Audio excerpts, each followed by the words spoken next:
Importante também é, sem dúvida, a coleta de leite humano. Só tantas mães, só os próprios médicos, só essa gente toda que trabalha na coleta de leite humano, muitas mães que precisaram, que sabem perfeitamente bem o quanto isso é importante. Nós estamos na Semana Nacional de Doação do Leite Humano, que é muito importante. E por isso nós vamos marcar essa data aqui de reflexão das mães, de futuras mães e de toda a população, não deixando a data passar sem ser devidamente refletida pelos nossos ouvintes, telespectadores e internautas. Lembro sempre que este aqui é um programa de rádio que está na TV aberta e está também na internet. E para vocês todos é que a gente dedica o nosso melhor esforço também para que essa data não passe sem que a gente pense sobre ela. E só será possível porque quem vai falar com a gente a respeito é a Thaís Baldan. Ela é coordenadora do posto de coleta de leite humano do Hospital Carlos Fernando Manzoni. Thaís, bom dia. Bom dia, Daércio. Bom dia a toda a equipe da Rádio Saudades, a todos os ouvintes. Agradeço a oportunidade de estar falando nessa data, nessa semana muito importante aí. Thaís, bom dia, Adalberto. Mais uma vez, muito obrigado pela sua atenção com o nosso departamento de jornalismo. Agradeço você por estar participando com a gente. Fala pra gente como que é realizado hoje esse trabalho de coleta de leite humano no Hospital de Matão. Certo, Adalberto, obrigada. A nossa coleta, ela é realizada todas as quartas-feiras, certo? A gente passa nas casas das doadoras pegando esse leite. E como é feito esse procedimento? A mãe, né, quem é a possível doadora de leite humano? Lógico, a mãe que está amamentando. Seja qual a idade, quantos meses sem esse bebê, ela pode se tornar uma doadora de leite. Ela tem que estar tirando esse leite manualmente ou através de bombas adequadas, que são bombas tira-leite, né, após ou antes do bebê mamar, né, e ser armazenado num frasco de vidro com tampa plástica e ir direto ao congelador. E isso ela vai fazer várias vezes ao dia, até deixar esse frasco bem cheio, para poder fazer análise desse leite, para ser doado aos nossos prematuros da UTI neonatal. Thaís, legal, eu não tinha esse conhecimento e você acabou falando, tá? Eu tenho certeza que algumas mães também não têm. O hospital vai buscar o leite até a residência, é isso? Eu imaginava que as mamães levavam o leite até o hospital. Então não, o hospital vai até a residência. Então é importante que as mães entrem em contato com o hospital, quem quiser fazer a doação, certo? Exatamente, só nos ligar aqui no telefone do hospital, no 3383-2500, falar no ramal do posto de leite, 2133, a gente faz um agendamento e às quartas-feiras à tarde a gente passa nas residências. E qualquer dúvida, nos liga, nos procura aqui, certo? Certo, Thaís. Todas as mulheres, todas as mamães podem fazer a doação. Se estiver tomando algum medicamento, é melhor orientar primeiro se pode fazer a doação ou não? Como que funciona isso? Exatamente. Todas as mulheres que estejam saudavelmente podem estar doando leite, amamentando.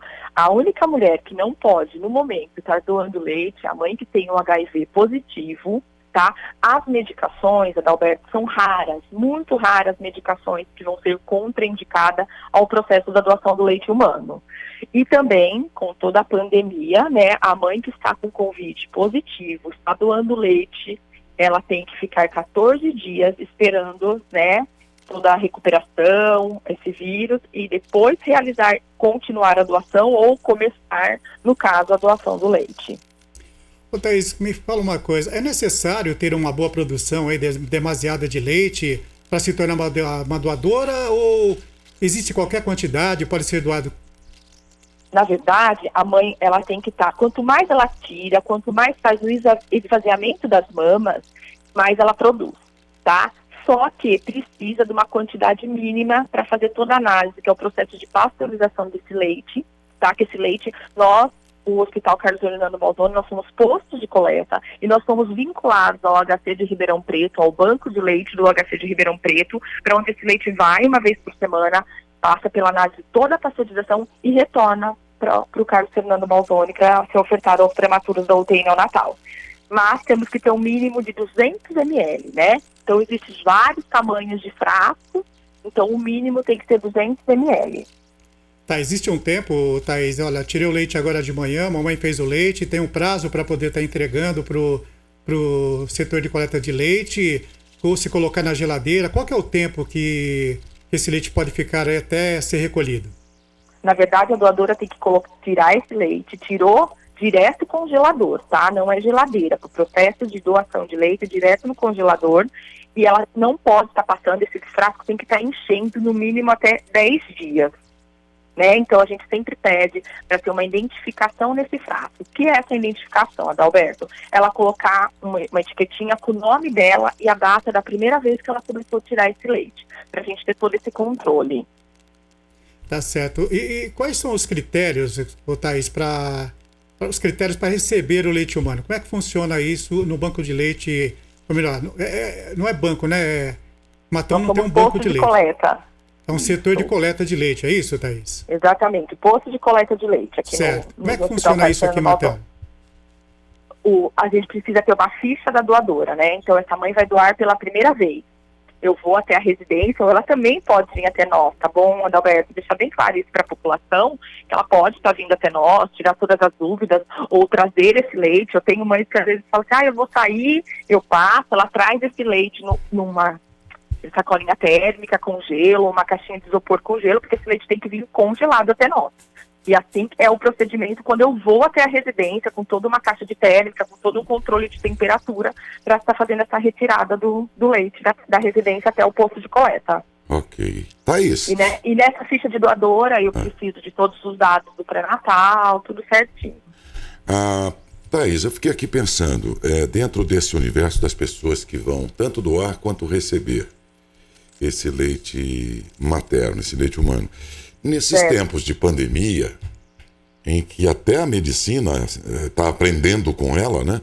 É muito comum, ou é facilmente previsível, imaginar que as pessoas podem pensar, poxa, mas esse sangue humano, se a pessoa estiver infectada e esse sangue humano depois é administrado para uma outra pessoa... Coisas assim, o imaginário do leigo, né? Isso, a grande maioria é leiga. Eu entendo. Poderia perguntar a você, há algum risco de Covid dentro dessa transição de o sangue de uma pessoa para outra? Certo. Na verdade, que ela tem, existe todo um critério muito grande na pasteurização. Né? Para você ter uma ideia, se cair um pozinho que está ali no fundo daquele frasco, que foi lavado, fermentado, mas às vezes ficou. Um fiozinho de cabelo dá toda uma acidez que a gente fala no processo da análise do processo desse leite. Então isso vai ser observado sim. Só que o que nós temos que entender? Que eu sempre brinco com elas, né, com as doadoras, olha, todo o processo tem que ter muito cuidado. O que ela tem que ter cuidado? O ambiente está limpo ali naquela retirada, lavagem das mãos, uso de máscara e touca, porque isso, eu falo assim, não é só por causa do Covid, né? Que, então por causa do Covid eu tenho que estar com a máscara. Não, a doação de leite, ela sempre foi, eu trabalho aqui há 8 anos dentro do posto de coleta de leite com máscara e touca, certo? Então sempre foi esse procedimento. Eu acredito muito nesses cuidados para o combate do vírus, né? Agora, da máscara, da higienização. O leite propriamente não é um elemento por si só transmissor? Não, pelo contrário, Daércio. Ainda temos poucas pesquisas, né?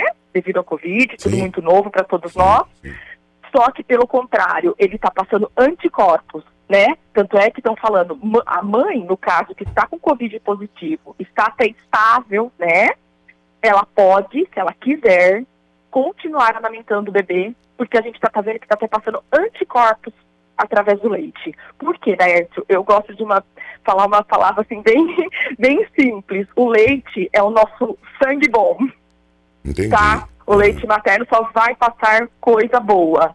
Não há nenhum relato no mundo que associasse por manuseio ou pela própria essência do leite alguma oportunidade aí de contaminação nesse caso. Não mesmo. Nada, Não né? mesmo. Ontem eu participei de uma conferência lá em Brasília, com a Rede Nacional de Banco de Leite, e pelo contrário, a gente está vendo que os anticorpos foram passados sim, estão protegendo esses bebês. Eu tive relatos de mãe, nossa, eu quero voltar a amamentar, né? porque eu tive para tentar, não é assim também, se ela teve, ela tem que estar no processo de amamentação, aí sim, pode estar passando esses anticorpos, pode estar protegendo esse bebê. Bom, vamos deixar bem claro antes e você disse aí, o melhor modo de você informar e comunicar é ser bem simples.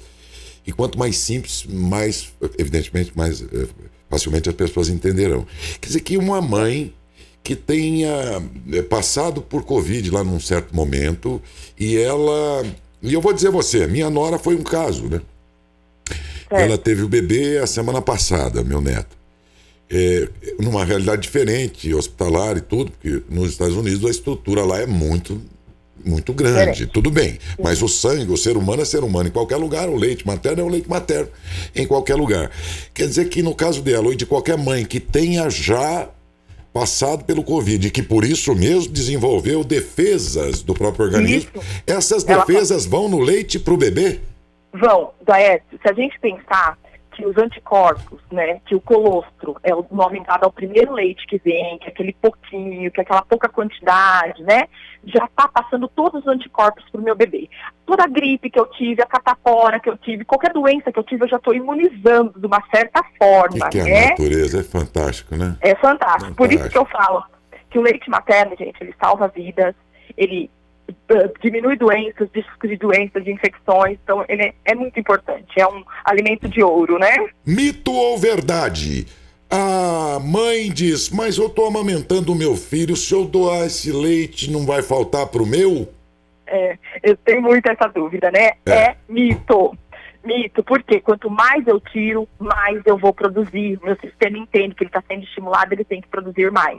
Né? Então não vai ficar sempre para o bebê dela. O que a gente tem que entender que essa doadora, eu entendo todo o amor e toda a dedicação. Ela tem que ter um tempo, ela acabou de amamentar, então ela vai tirar, seja manualmente, seja com a bomba elétrica. Né? Então tem que ter uma dedicação, é muito amor envolvido, disponibilidade. É tudo isso envolvido aí no processo da doação de leite. A natureza é maravilhosa, né, Daércio? Fantástico. E acho fantástico também as descobertas humanas desses conhecimentos todos aí, né, gente? Poxa.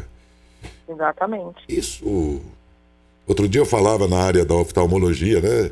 Eu entrevistava aqui e eles falavam sobre as técnicas modernas e tudo, né?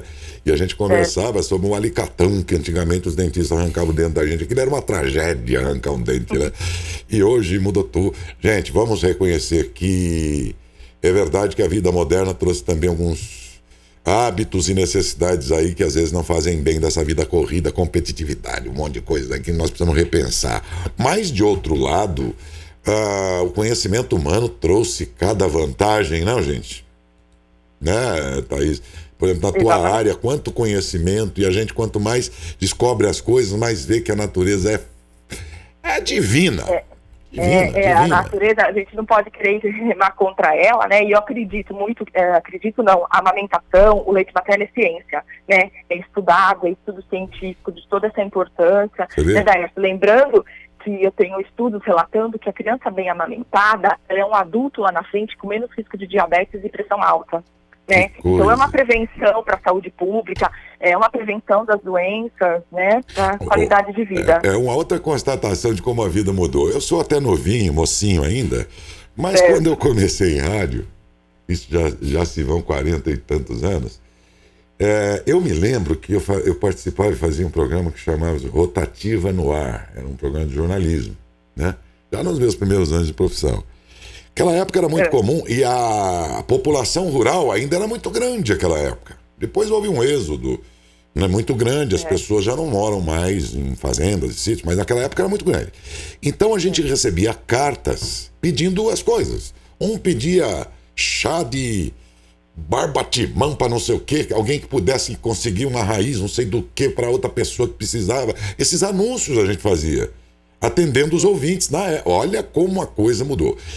E entre elas, tinha mães que pediam pra gente leite de cabra, se não me engano. Eu vou falar uma coisa que vocês vão achar absurda, mas eu tô só lembrando do que era pedido na época. Teve casos que as pessoas pediam leite de égua. Mentira? É verdade, gente. Eles pediam. É verdade. E a gente pedia no ar e tinha quem conseguia. Aí a outra pessoa mandava para outra pessoa aquilo que era assim a prestação de serviço do rádio. Que tomou leite de cabra, né? Sim, tomou de cabra. De vaca, eu também. Eles pediam no ar isso aí, a gente anunciava e conseguia para as pessoas. Isso faz muito tempo. Olha só, hoje você tem banco de coleta que vai lá na casa da pessoa. Aquela época, Thaís, toda a cidade só tinha um postinho médico. Aí não tinha esse monte de SF, não sei o quê, Gente, não tá perfeito, não, mas aqui entre nós a vida melhorou, hein? Porque eu me lembro que, moleque, naquela época a água nos municípios não era tratada, outra coisa. Não era tratada com flúor, com cloro, com... Não era assim, pô. Entendeu? Aí, o que acontecia? Dava muito verme na molecada. Você chegava no médico lá na minha cidadezinha lá, e eu chegava no posto de saúde, era o Dr. Daphnis, que aliás é médico até hoje, tá com 80 e tantos, 9 anos, sei lá quanto. Então, Thaís, ele já olhava pra molecada assim, e a mãe falava, esse menino tá com não sei o quê, não tem fome, sei lá o que, um negócio assim. Ele já olhava, verme. E dava uma bolota assim, um troço que depois estourava no estômago, assim, um amargo. Era o remédio que tinha, só tinha essa bola aí, não sei do que era, um óleo lá que tinha nessa bola.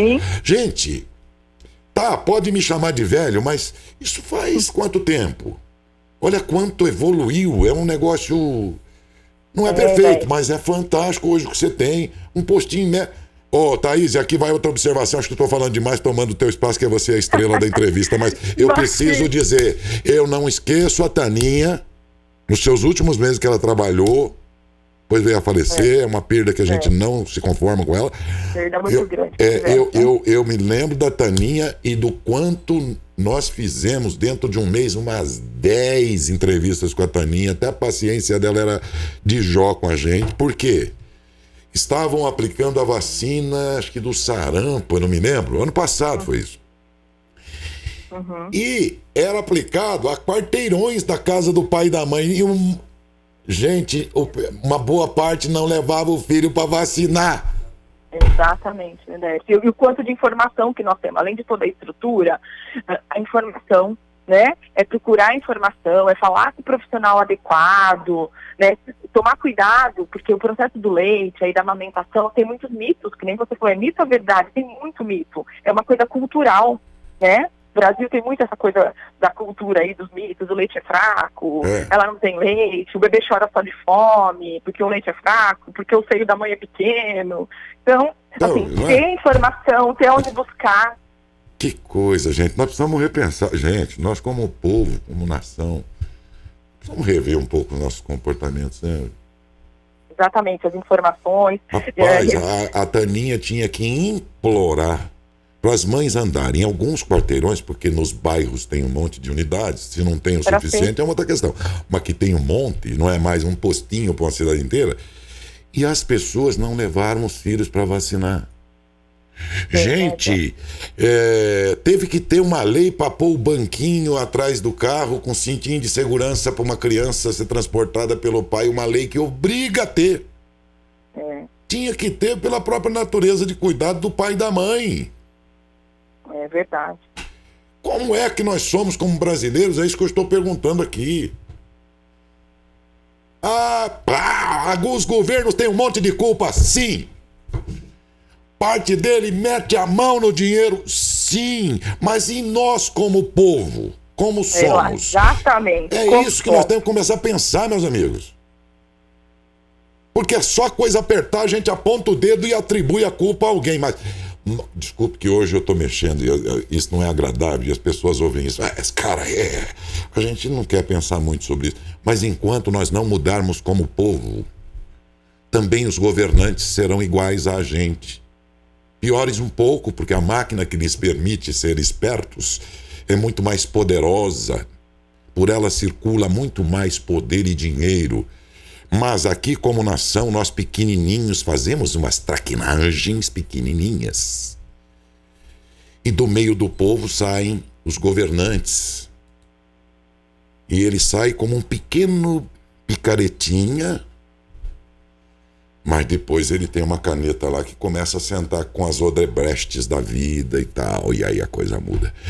Então, também para que a gente tenha uma classe política mais selecionada, é preciso que a gente mude, né?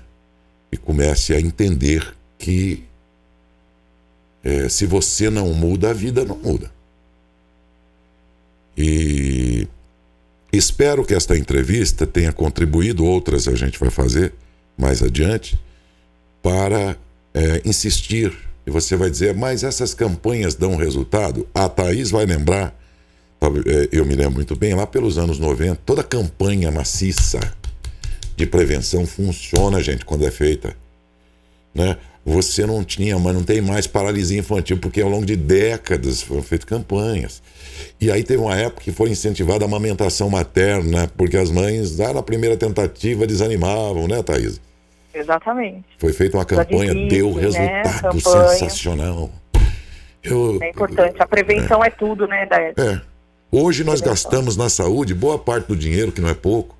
Você gasta com um universo relativamente pequeno de pacientes, mas custosos, cujos tratamentos são custosos, de doenças que poderiam ser prevenidas se o Brasil tivesse política preventiva de saúde. Exatamente. Não tem. Toda a política preventiva. Você fizer política preventiva de saúde hoje, na década que vem, você vai gastar muito menos com saúde e as pessoas vão sofrer muito menos, mas não foi feito, então um monte de doenças proliferam hoje e custam caro, alta complexidade para tratar essas doenças e tudo. Por isso que, por mais que se enfie dinheiro em saúde, nunca é suficiente. O negócio é muito mais sério do que a gente imagina. E nós precisamos mudar o nosso comportamento como povo, senão não vai dar. Thaís, desculpe outra vez. Eu, às vezes, falo apaixonadamente por algum assunto e aí interrompo até o entrevistado e inverto os papéis aqui. Mas sua entrevista foi ótima. Aprendemos um monte de coisa que a gente não sabia. E só por isso, valeu. Muito obrigado, Thaís. Obrigada. Em nome do Hospital Carlos Fernando Maldoni, do posto de coleta de leite, porque eu agradeço a oportunidade, Daed.